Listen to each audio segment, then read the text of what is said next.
Coming sir. आइए आइए। Good afternoon sir. नमस्कार नमस्कार, बैठिए Thank बैठिए you, sir. बैठिए बैठिए। आपका नाम है दीपक कुमार, यस सर। ठीक है। आपकी उम्र क्या है दीपक? सर 23। 23 ईयर्स के हैं आप।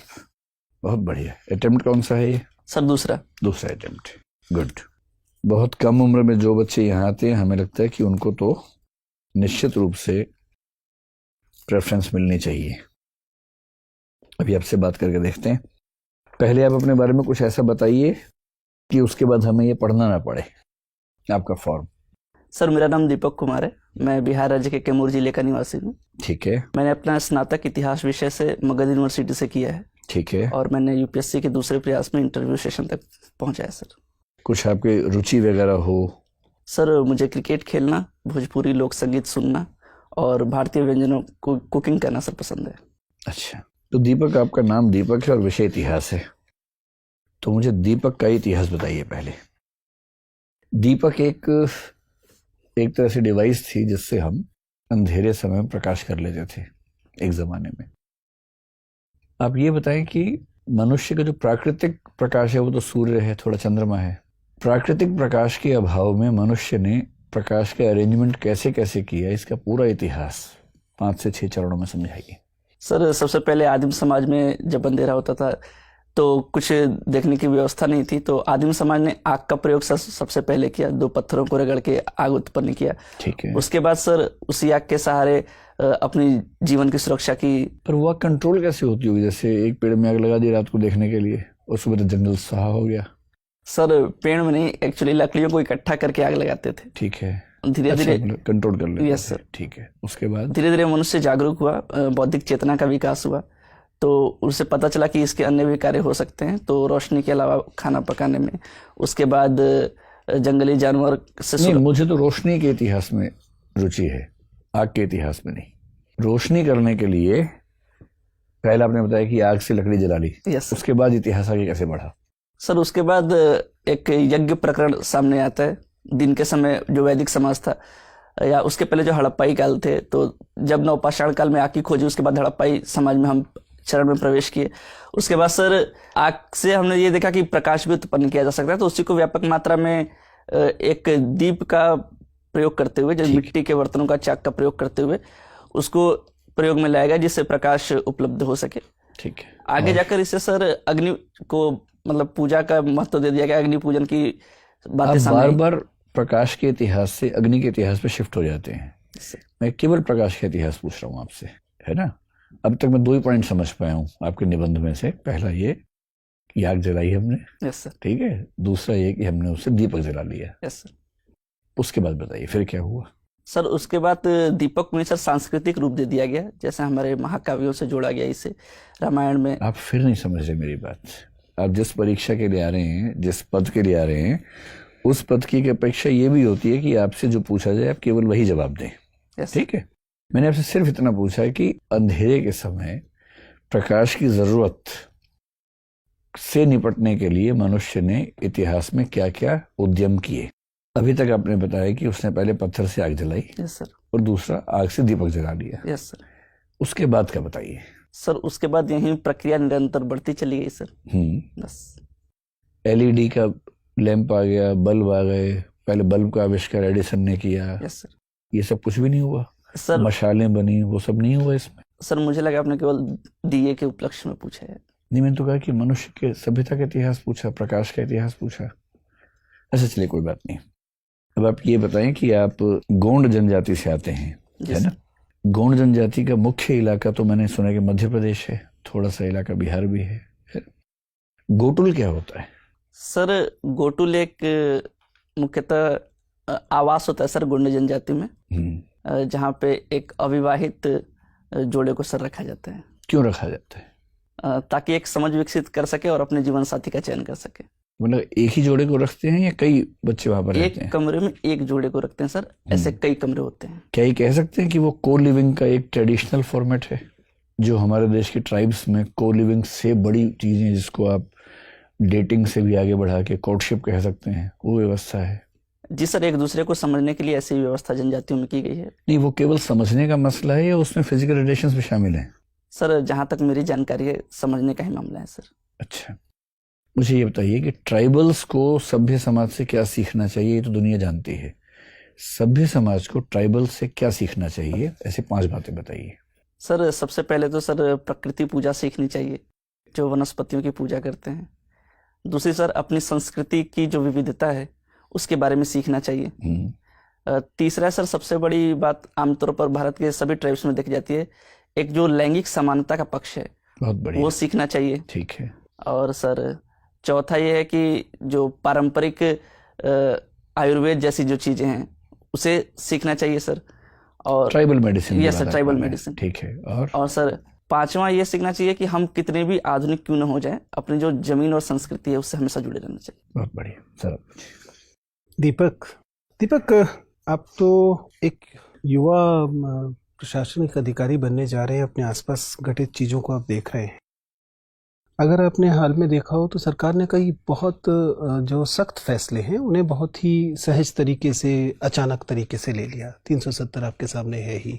हमने देखा कि कैसे राज्य नए बनाए गए। कल्पना कीजिए कि एक राज्य पुनर्गठन आयोग बनाया जाता है और आप उसके अध्यक्ष हैं। सब कुछ आपने तय करना है, आपको मालूम ही है, इसके लिए कुछ चीज़ें पूछने पाछने की जरूरत तो बची नहीं है। संसद में एक दिन करेंगे, अगले दिन नए राज्य बन जाएंगे, ठीक है। 10 राज्यों में पूरे देश को बांटना है। आपके अनुसार ये 10 राज्य अब क्या होंगे? अभी आप जानते हैं कि पहले भाषा के आधार पर बनाए गए, फिर संस्कृति के आधार पर बनाए गए, अलग अलग विकास के आधार पर बनाए गए। अब इतने ज़्यादा हो गए हैं, उसकी कोई औचित्य नहीं है क्योंकि कम्युनिकेशन बढ़ गया है। अब उतने दूर दूर की परेशानी नहीं है। 10 राज्यों में बनाना है। बताइए ये राज्य क्या होंगे? सर वर्तमान समय को देखते हुए तो राज्य का एक जो संकुचन है वो किया नहीं जाना चाहिए। अगर लेकिन फिर भी मुझे मौका मिलता है, अगर मुझे ऐसी शक्तियां मिलती हैं कि मुझे एक सभी पूरा नक्शा दोबारा से रीड्रॉ करना है, बताइए क्या कर रहे हैं? तो सर मैं भौगोलिक आधार पर राज्यों का विभाजन कर सकता हूँ सर। Very good. जो मध्य भारत, जो उत्तर के गंगा के मैदानी भाग हैं, उनको एक राज्य में कर दिया। एक हो गया गेंजेटिक प्लेन्स। यस सर, ठीक है। और दूसरा सर जो डेक्कन्स के इलाके हैं, जो प्लेटू इलाका है, उसे एक स्टेट में कर सकते हैं सर। थर्ड सर पठारी राज्य हो। हाँ सर।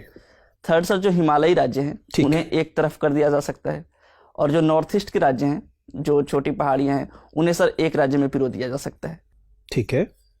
और सर उसी के अंतर्गत जो राज्य का विभाजन है, जो विभिन्न संस्कृतियों के एक छिटपुट तरीके से हम कर सकते हैं, ताकि राज्यों की संख्या बढ़ाने से जो केंद्रीकरण है वो हावी न हो, एक विकेंद्रीकृत स्वरूप सामने आ सके सर। चलिए कोई बात नहीं। दीपक, आपने मेंशन किया है कि आपको कुकिंग पसंद है। Yes sir. आप इंडियन डिशेस बनाना पसंद करते हैं। Yes sir. थोड़ी देर के लिए कल्पना कीजिए कि आपका आज तक का जो जीवन है वो एक डिश है। तो बताइए फिर इसका कुक कौन है? कौन है या क्या है? जरूरी नहीं है व्यक्ति होगा, कुछ और भी हो सकता है। अगर अब तक का आपका जीवन एक व्यंजन है तो उसका पकाने वाला, उसका वो कौन है? कुक कौन? सर निश्चित रूप से मेरे माता पिता हैं सर। चलिए, आपका अब तक का जीवन जो है वो एक डिश है, माता पिता उसके कुक हैं, तो फिर उसके स्पाइसेस, उसके मसाले क्या हैं? सर उनके द्वारा जो दिए गए नैतिक मूल्य हैं वो हैं सर। अच्छा, इसी क्रम को आगे जारी रखते हुए बताइए फिर इस डिश का क्रिटिक, फूड क्रिटिक कौन है? कौन इस व्यंजन का स्वाद लेके बताने वाला है कि इसमें क्या क्या कमी है? सर सोसाइटी, मेरे मित्र और आप जैसे सर सम्मानित बोर्ड। अगर इसी को और आगे जारी रखें तो फिर इस पूरे व्यंजन का स्वाद क्या है?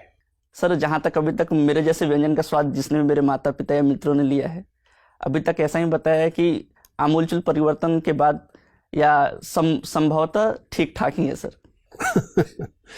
दीपक, मुझे आप ये यकीन दिलाइए कि आप इस नौकरी के लिए अभी बहुत इमेच्योर नहीं है, अपरिपक्व नहीं है।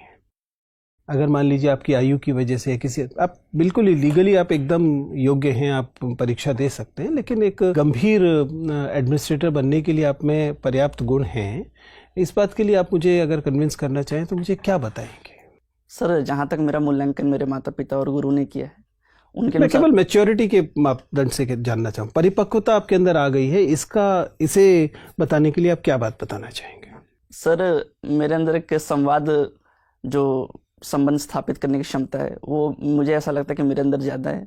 मेरे अंदर धैर्य और सहनशीलता ज़्यादा है, और तीसरी सबसे बड़ी बात कि मैं सीखने के लिए हमेशा आतुर रहता हूँ, मैं नई नई चीज़ों को सीखना चाहता हूँ, तो एक परिपक्वता की निशानी कह सकते हैं सर। चलिए ठीक है सर।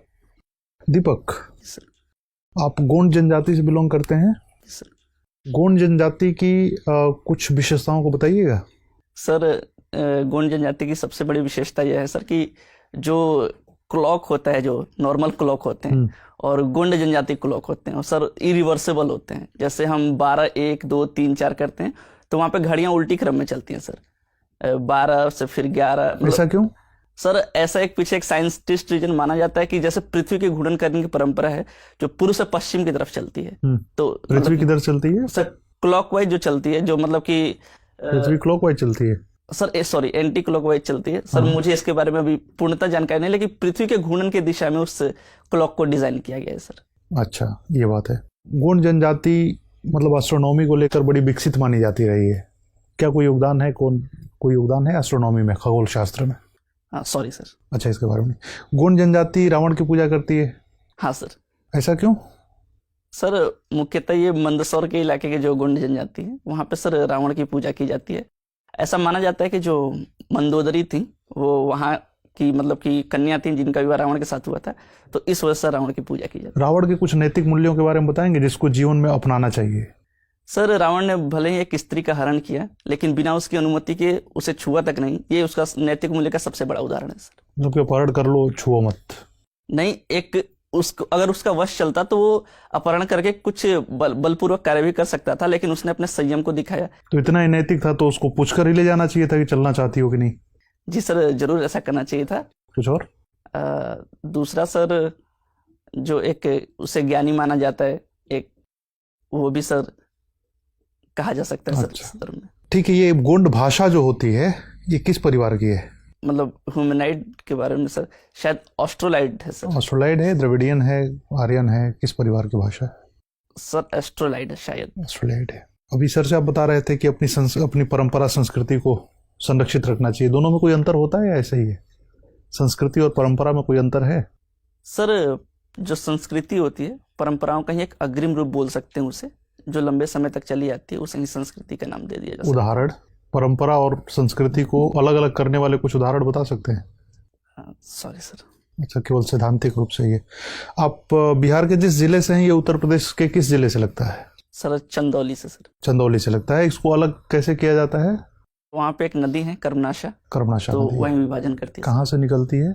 सर कैमूर पहाड़ी से सर। कर्मनाशा नदी की कुछ मान्यताएं हैं जो उसको अपवित्र माना जाता है, ऐसा कुछ है, सुना है आपने? Yes, क्या है वो? सर उसे ऐसा माना जाता है कि जब उसका फ्लो हो रहा था तो उसके रास्ते में जो भी गांव थे, जो भी बस्तियां थी, उसे उजाड़ते हुए उसने अपना मार्ग बनाया है, तो उसे अपवित्र माना जाता है सर। तो चलिए, ये तो एक मतलब मान्यता हो गई जो वैज्ञानिक होगी नहीं। वैज्ञानिकता क्या है? इस नदी के फायदे क्या हैं? सर ये नदी जंगलों से बहते हुए आती है, तो एक जो प्रजाति संरक्षण का कार्य है वो इस नदी में आसानी पूर्वक किया जा सकता है। कौन सी प्रजाति रहती है विशेष रूप से कर्मनाशा में? मगरमच्छ सर। तो मगरमच्छ केवल कर्मनाशा में ही रहते हैं? सर मतलब उस इलाके में कर्मनाशा में रहते हैं सर। कर्मनाशा में। और सर ये नदी छिछली है सर, ऊपर से छिछली है बट अंदर से गहरी है, तो जो नौकायन है, जो मैदानी इलाकों में नौकायन है, वो सर आसानी से हो जाता है। भभुआ को क्या फायदा है कर्मनाशा से? सर सिंचाई क्षेत्र में सर। ये कहाँ जाके मिल जाती है, किस नदी से मिलती है जाके? सर बक्सर के समीप गंगा नदी से सर। अच्छा, ठीक है। गोंड पेंटिंग के बारे में क्या राय है आपकी, क्या जानते हैं आप? सर ऐसा कोई प्रमाणिक पेंटिंग तो मिला नहीं है, तो इसके बारे में ज़्यादा जानकारी नहीं है सर। ठीक है दीपक। दीपक, मुझे ये बताइए कि फाइनेंशियल एक्शन टास्क फोर्स के कितने मेंबर हैं और इसका मुख्य कार्य क्या है? सर मेंबर के बारे में जानकारी नहीं है, लेकिन मुख्य कार्य है कि जो राष्ट्र आतंकवादी गतिविधियों में वित्त पोषण करते हैं उन पे सर अंकुश लगाने का कार्य है। अच्छा, इसमें 2 तरीके की लिस्ट हैं, ग्रे लिस्ट और ब्लैक लिस्ट। तो किन देशों को ग्रे लिस्ट में डाला जाए और किन को ब्लैक लिस्ट में? क्या कारण है, उसका क्राइटेरिया क्या है? सर मुझे अभी रिकॉल नहीं हो पा रहा, लेकिन मैं अनुमान कर सकता हूँ सर। बताइए।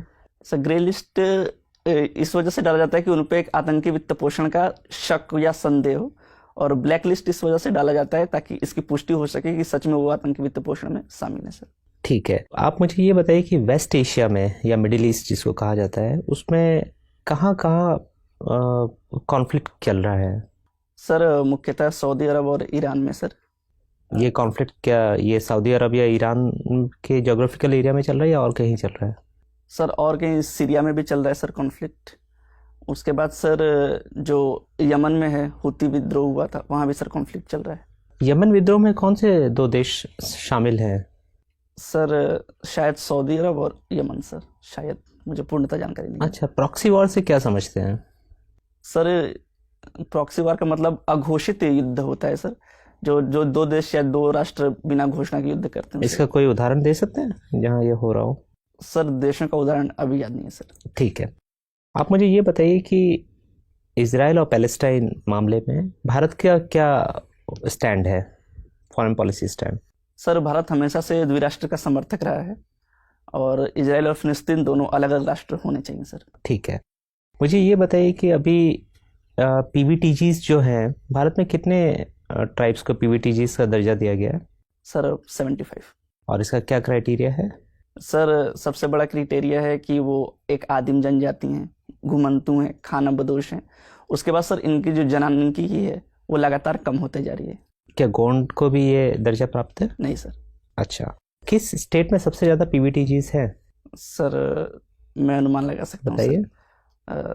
शायद सर झारखंड में सर, शायद। ये पढ़ लीजिएगा आप। ठीक है, मुझे ये बताइए कि कोर्ट ऑफ रिकॉर्ड्स क्या होते हैं? Sorry sir. अभिलेख न्यायालय। अभिलेख न्यायालय सर, उच्चतम न्यायालय या उच्च न्यायालय के किसी भी जो फैसले होते हैं उनको सर उससे निचली अदालत एक मतलब अभिलेख के रूप में प्रस्तुत करती है कि उच्चतम न्यायालय या किसी न्यायालय ने ऐसा फैसला दिया सर। ठीक है, आपको क्रिकेट खेलना पसंद है? जी सर। मुझे ये बताइए कि बैटिंग क्या क्रिकेट में लीगलाइज कर देने से ये जो मैच फिक्सिंग वाली हम समस्या देखते हैं, इस पे अंकुश लगेगा या और बढ़ जाएगी? सर जहाँ तक मेरा मत है, मेरा व्यक्तिगत मत यह है कि जहाँ तक आपराधिक उद्दीपन से जुड़ाव ना हो तो क्रिकेट में सर बैटिंग को लीगलाइज कर देना चाहिए। इससे आपको नहीं लगता कि मतलब और ज़्यादा ये मैच फिक्सिंग वाले केसेस बढ़ जाएंगे?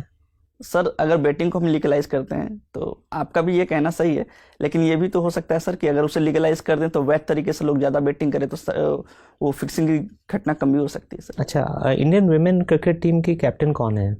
सर वर्तमान समय में हरमनप्रीत कौर सर। अच्छा, और वुमेन क्रिकेट टीम अभी हाल में कौन से जगह खेल रही है? सर T20 वर्ल्ड कप खेल रही है, न्यूजीलैंड में या ऑस्ट्रेलिया में शायद कॉन्फ्लिक्ट है सर। ठीक है, ये सेना कंट्रीज किनको कहते हैं? क्रिकेट के संदर्भ में है सेना, SENA। Sorry sir. दीपक, आप अभी ग्रे लिस्ट की बात कर रहे थे, मुझे बताइए कि अभी हाल ही में स्वच्छ भारत मिशन में एक चीज़ हम एक टर्म यूज़ कर रहे हैं, ग्रे वोटर का यूज़। ग्रे वोटर क्या होता है? सॉरी सर, इसके बारे में जानकारी नहीं है। अच्छा, European green deal. Sorry sir. अच्छा, ग्रेट ग्रीन वॉल राजस्थान के। सर मैं अनुमान लगा सकता हूँ। लगाइए। सर ये शायद शिक्षा से संबंधित है सर, शायद। नहीं, आप पढ़िएगा। Green box subsidy. Sorry sir. Amber box subsidy. Sir ये जो भारत की जो 3 सब्सिडियां हैं उसके अंतर्गत आती है सर। भारत की 3 सब्सिडियाँ सर WTO के अंतर्गत जो मान्यता प्राप्त है सर उसके अंतर्गत आती है। क्या होता है एम्बर बॉक्स सब्सिडी? इसके बारे में जानकारी नहीं है सर, अभी रिकॉल नहीं कर पा रहा हूँ। अच्छा, मुझे ये बताइए कि कार्बन क्रेडिट क्या होता है? सर जो राष्ट्र अपने कार्बन पूल का जो उपयोग होता है, जो कार्बन कंजप्शन है, उसको अगर तय सीमा से अगर कम करते हैं तो वो अपने शेष बचे हुए कार्बन को या कार्बन पूल को किसी दूसरे राष्ट्र को बेचकर कार्बन क्रेडिट प्राप्त कर सकते और 21 एग्रीमेंट 21 प्रोटोकॉल के तहत ये कार्बन क्रेडिट किया जाता है? हैं। सर शायद Paris call sir. Paris deal या क्योटो प्रोटोकॉल? सर मुझे एग्जैक्ट नहीं पता। Montreal protocol? यस सर, ये ओजोन से संबंधित है, ओजोन क्षरण से संबंधित है मॉन्ट्रियल प्रोटोकॉल। इसमें एक टर्म यूज होती है पोलर स्ट्रेटोस्फेरिक क्लाउड, PSC। ये क्या होता है? Sorry sir. अच्छा, CFCs के बारे में आप जानते हैं कि CFCs का जो यूज है उसे कर्ब करने का गवर्नमेंट बहुत सारे इनिशिएटिव ले रही है। बता सकते हैं कि CFCs क्या होते हैं? सर ये एक क्लोरोफ्लोरोकार्बन इसको बोला जाता है, जो मुख्यतः ओजोन क्षरण में सहायक गैस होती हैं, उनका एक समूह है सर। ये किस किस जगह हम यूज करते हैं जहाँ पे हमें कर्ब करना है, किन किन प्रोडक्ट्स में? मुख्यतः सर कंडीशनर, एयर कंडीशनर चीज़ों में यूज होता है सर। अच्छा, आप तो उस एरिया से आते हैं जहाँ पे झूम कल्टीवेशन भी होती होगी। Yes sir. मुझे बताइए झूम cultivation versus zero tillage cultivation में क्या होता है? सर झूम कल्टीवेशन वर्तमान समय में बिल्कुल तरह से नहीं होती, पहले होती थी। सर हिंदी अगर बोले तो जीरो टिलेज मतलब शून्य जुताई कृषि। बता पाएंगे क्या होता है? नहीं सर। अच्छा, आपके रीजन में झूम कल्टीवेशन का क्या नाम है? क्योंकि इसके बहुत सारे रीजनल नेम्स हैं अलग अलग। सर दहिया बोला जाता है सर। और मध्य प्रदेश एरिया में जहाँ पे वो गोंड जनजाति रहती है वहाँ पर? वहाँ भी दहिया ही बोला जाता है। अच्छा, आप पीवीटीजी के बारे में बात कर रहे थे, आप इसके पैरामीटर्स बता सकते हैं? जो भारत सरकार पीवीटीजी जो घोषित करती है तो किन पैरामीटर्स पे करती है? सर उसके बारे में ज़्यादा जानकारी नहीं है, लेकिन मुख्यतः 3 आयाम है। अगर जनजाति आदिम हो, और दूसरी कि उसका जनांकिकी लगातार कम होते जा रहा हो, और तीसरा वो अभी भी समाज की मुख्य धारा से दूर हो। अच्छा, मेरा लास्ट क्वेश्चन है, मुझे बताइए कि अमृत सिटी और एक स्मार्ट सिटी में क्या अंतर है? Sorry sir. दीपक, एक वाक्य मैंने कहीं पढ़ा था एक बार कि हम क्रिकेट नहीं खेलते, क्रिकेट हमें खेलता है। क्या सेंस हो सकती है इस वाक्य की? सर जहाँ तक मैं अनुमान कर रहा हूँ तो ये एक टीम भावना से परिचालित चीज़ें हो सकती हैं सर। मैं फिर से वाक्य बोलता हूँ, हम क्रिकेट नहीं खेलते, मैं थोड़ा चेंज कर रहा हूँ वाक्य को, हम क्रिकेट नहीं खेलते, क्रिकेट हमसे खेलता है। सर ये जो भारत में मौजूदा, अगर भारतीय परिदृश्य में देखें हाँ, तो भारत की बात कर रहे हैं। क्रिकेट एक सर जुनून हो चुका है भारत के अंदर का, तो ये मुख्यतः उससे लिंक हो सकता है सर। तो क्रिकेट हमसे कैसे खेलता है? क्या नुकसान पहुंचाता है हमें? सर नुकसान तो फिक्सिंग हो गया, बेटिंग हो गया, डोपिंग हो गया, इसके अंतर्गत आ सकता है सर। इससे हमें क्या नुकसान है? तो प्लेयर्स को नुकसान है इससे। तो क्रिकेट से हमारे देश को क्या नुकसान है?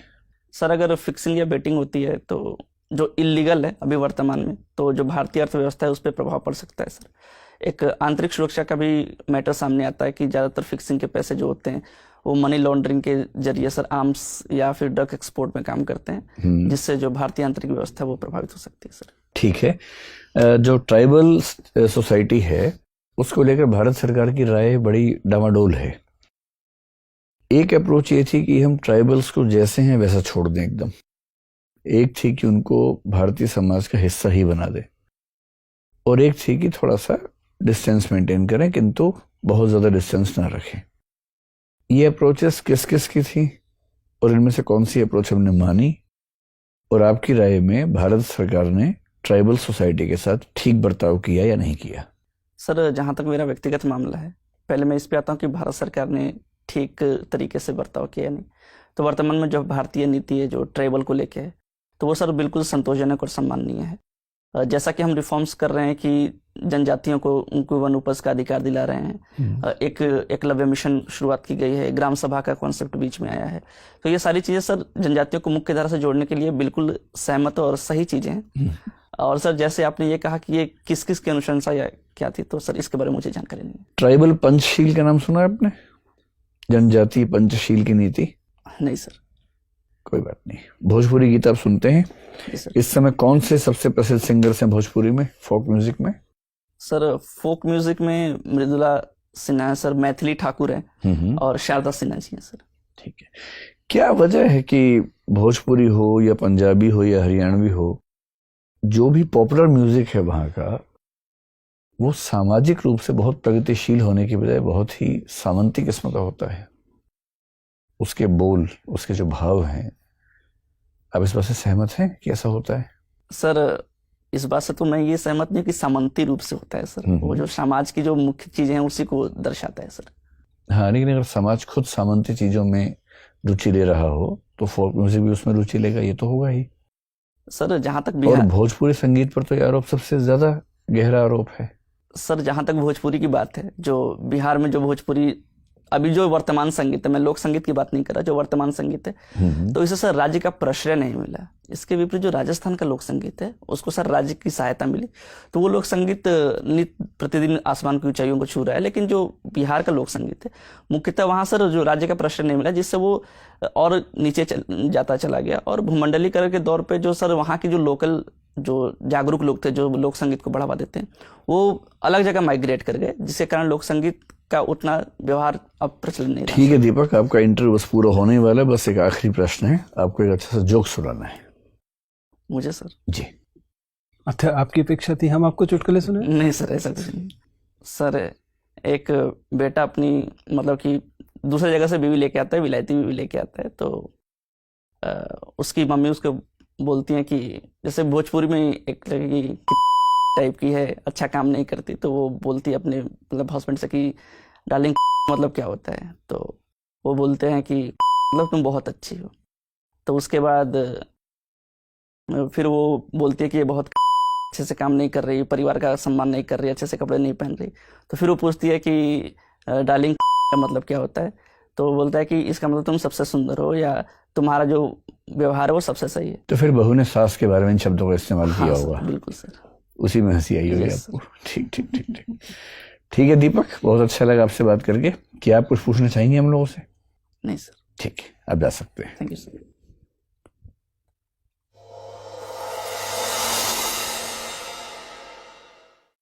आइए,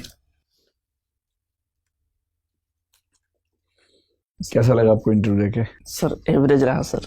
एवरेज रहा? यस। अब जैसे एवरेज रहा, ये खुशी की बात तो है नहीं, दुख की बात है, लेकिन आप इस पर मुस्कुरा रहे हैं, क्यों मुस्कुरा रहे हैं इस पर आप? सर अब अच्छा लग रहा है सर ऐसे इंटरव्यू देखे, बट रिजल्ट शायद एवरेज रहा। आपको क्या किसी ने सलाह दी है कि मुस्कुराना है बहुत ज्यादा इंटरव्यू में? नहीं सर, ये प्रकृति है सर मेरी। थोड़ा सा नियंत्रण कीजिए। देखो, आपकी एंट्री बहुत अच्छी है, आपकी ड्रेस बहुत ही शानदार है, बहुत सुंदर आप दिख रहे हैं, कहीं कोई समस्या नहीं है। हो सके तो सॉक्स चेंज कर लीजिएगा, ब्लैक पहन लीजिएगा। देखो दीपक, आप ना जिन प्रश्न के उत्तर आपको आते हैं, फैक्चुअल वाले प्रश्न, उसमें तो आप बहुत बढ़िया जवाब दे रहे हैं। जहां नहीं आते हैं वहां आप सॉरी बोल रहे हैं। सॉरी आपका मुझे ऐसा लग रहा है कि ठीक है, बस थोड़ा सा गति कम कर दीजिए। प्रश्न सुनते खटाक से सॉरी बोलते हैं, लगता है कि आप सॉरी ही तैयार करके आए थे कि बोल के दिखा दूंगा सॉरी, ऐसा ना लगे। बस है ना, थोड़ा सा गैप लेके ये लगे कि आप कोशिश कर रहे हैं याद करने की, फिर सॉरी बोल रहे हैं, ठीक। अदरवाइज सॉरी आपका ठीक है। तीसरा है कि आप जो कहते हैं कि मैं अनुमान लगा सकता हूँ, वो मुझे अच्छा लगा कि मैं जहाँ नहीं आता आप कह रहे कि सर मैं अनुमान लगा सकता हूँ, तो आप अच्छा लगा रहे। बेशक अनुमान गलत हो जाए, जब कह दिए कि अनुमान है, गलत हो गया तो कोई दिक्कत है ही नहीं, आप अच्छे तरीके से कर रहे हैं। अच्छा, एक अच्छी बात ये भी है कि एक इमेजिनेटिव सवाल सर ने पूछा, कुकिंग मान लीजिए अगर आपका जीवन ऐसा है तो आप क्या हैं, मसाला क्या है, वो आपने बड़ा अच्छा जवाब दिया, जिसका मतलब है कि सोचने की क्षमता आपकी अच्छी है। क्या आपको इस क्वेश्चन का पहले से आइडिया था? नहीं सर, तुरंत तुरंत बनाया सर। ठीक है, तो अच्छा बनाया। लेकिन अगर तुरंत बनाया आपने, तो फिर ये बताओ कि जब मैंने प्रकाश का इतिहास पूछा तो मुझे बार बार आपको ट्रैक पे लाना पड़ा कि मैं प्रकाश का इतिहास पूछ रहा हूँ, दीपक का धार्मिक पूजाओं का इतिहास नहीं पूछ रहा हूँ। ऐसा क्यों हो रहा था? सर आपको देख के एजिटेट हो गया। तो ये कोई बात देखना है। लेकिन गोटोल आपने अच्छा बताया, लेकिन गोटोल तो आपको पता होना चाहिए ना, उसमें तो सेक्सुअल एजुकेशन भी उसका पार्ट होता है। सर मुझे एक्चुअली याद नहीं था, मुझे लग रहा था कि होगा सेक्सुअल एजुकेशन, लेकिन पूर्ण नहीं था, इसलिए सर वो बोलती। अच्छा, कोई बात नहीं। लेकिन अब क्योंकि उस ट्राइब से हैं और उस ट्राइब के बहुत यूनिक फीचर्स में एक ये है कि एस्ट्रोनॉमी है, तो पता होना चाहिए आपको उसके बारे में। अब एस्ट्रोनॉमी का जिक्र आने पर आपने कहा कि उसकी क्लॉक अलग तरीके से है और वो पृथ्वी की गति के अनुसार है, और पृथ्वी की गति कौन सी है आपको नहीं पता है। तो जब आप खुद एक विशेषता अपनी ट्राइब की बता रहे हैं तो उसमें आपको ठीक से पता होना चाहिए, पढ़ा होना चाहिए आपने, है ना। फिर ट्राइबल पॉलिसी ऑफ इंडिया जो है वो आपको पता होनी ही चाहिए, उससे बचने का स्कोप ही नहीं है।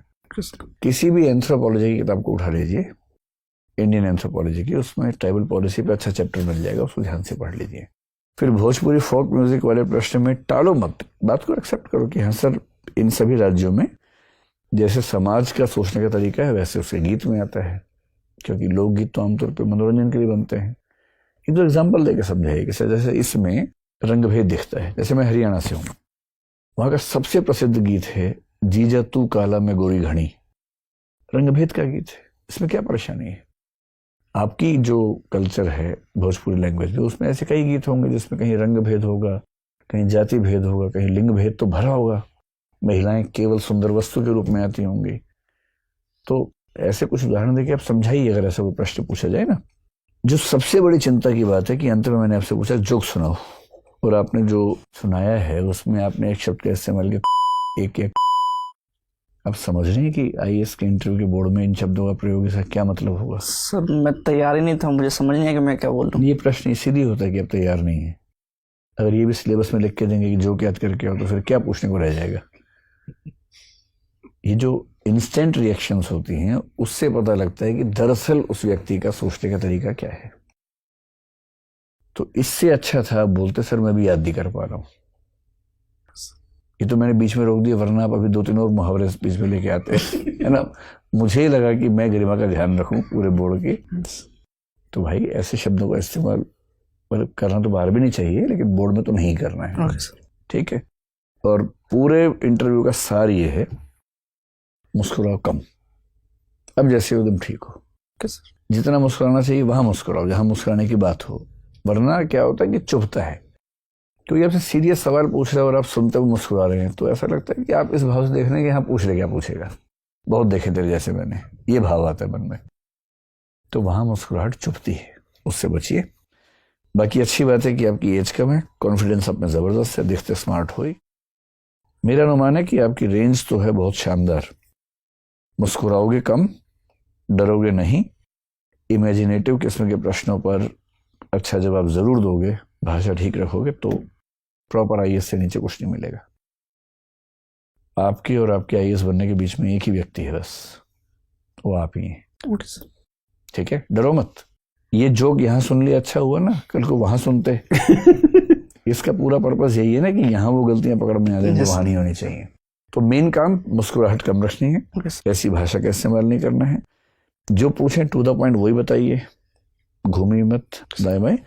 और नॉलेज आपकी ठीक है, बस ट्राइबल एस्पेक्ट में थोड़ा सा पढ़ लीजिए, बाकी सब ठीक है एकदम।